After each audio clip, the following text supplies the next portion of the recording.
Hello, hi everybody. Good morning. Nandito ako ngayon sa DMV. Mag-renew ako ng aking driver's license kasi it's gonna expire soon next month at kailangan ko nang i-renew. The earlier the better nga kanila para wala na akong iisipin. So, tingnan natin yung ating linya. Mukhang mahaba na. Nako, talaga naman. Okay, kailangan ko ng bilisang maglakad pa para hindi nahahaba ang linya. Samahan nyo ako.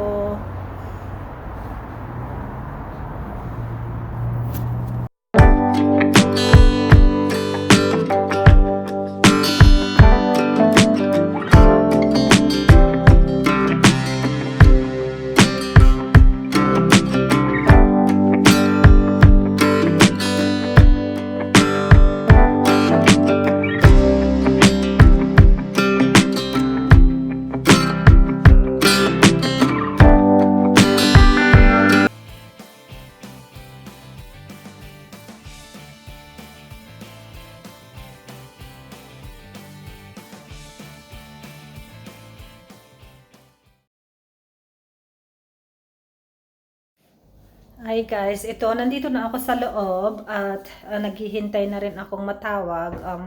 Kanina pa ako dito pagka 2 hours na ako dito naghihintay. Ang aking number is G198. So magkang mahaba-haba pa. Hopefully naman matatapos ako before 1 o'clock. At ako'y gutom na. Mula pa ng 7 o'clock ako dumating dito eh. Naglinya na ako. I know they are open at 8 o'clock pero kailangan akong maglinya before, an hour before kasi nakita nyo naman yung linya sa likod. Sobrang haba na talagang ilan mo yun, parang a quarter mile na ang haba ng linya kanina sa labas. Marami pa rin yatang palagay ko marami pa rin mga tao na nakalinya sa labas. Let us see. Tingnan ninyo guys. Okay, dyan yung sa labas, yung mga naghihintay doon. Nandun pa rin sila mga marami pa. Marami pang hindi nakakapasok. Okay, tingnan nyo sila dyan Ang dami. So we'll see kung kailan ako matatapos dito. Dito naman sa area na to is yung mga disabled. Okay, well just wait.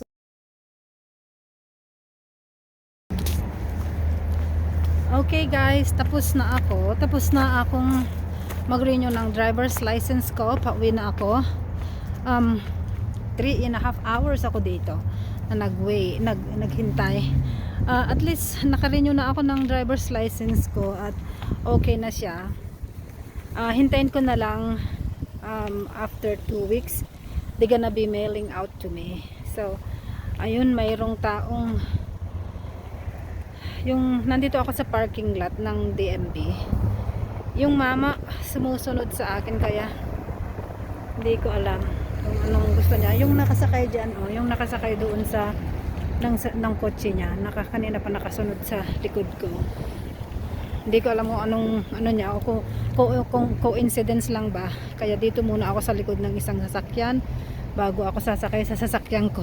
Kasi kahit maraming tao dito, hindi mo alam minsan ang mga loko-loko Ang daming loko-loko dito na mga tao.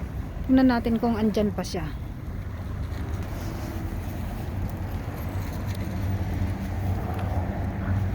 Ayun siya guys yung andon sa sulok.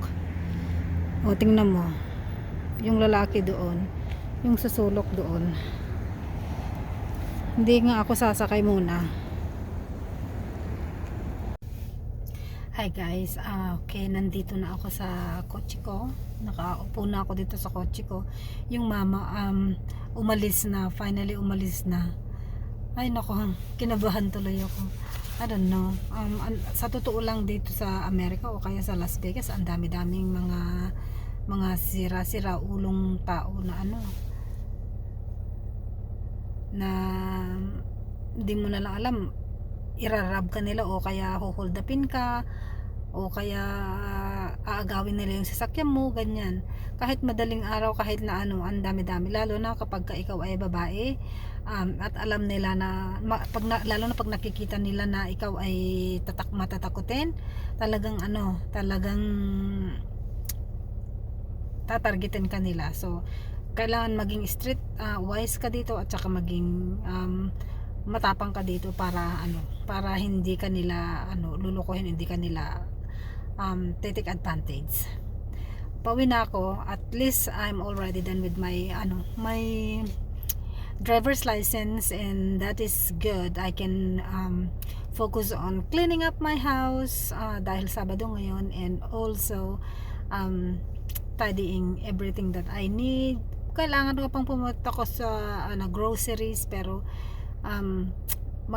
mamaya-maya na lang, magpahinga muna ako. Hindi pa ako nag-almusal sa totoo lang, kasi I came here very early today. Alright guys, thank you for watching and thank you for being with me. Patuloy po kayong subscribe at manood na aking mga video. Salamat!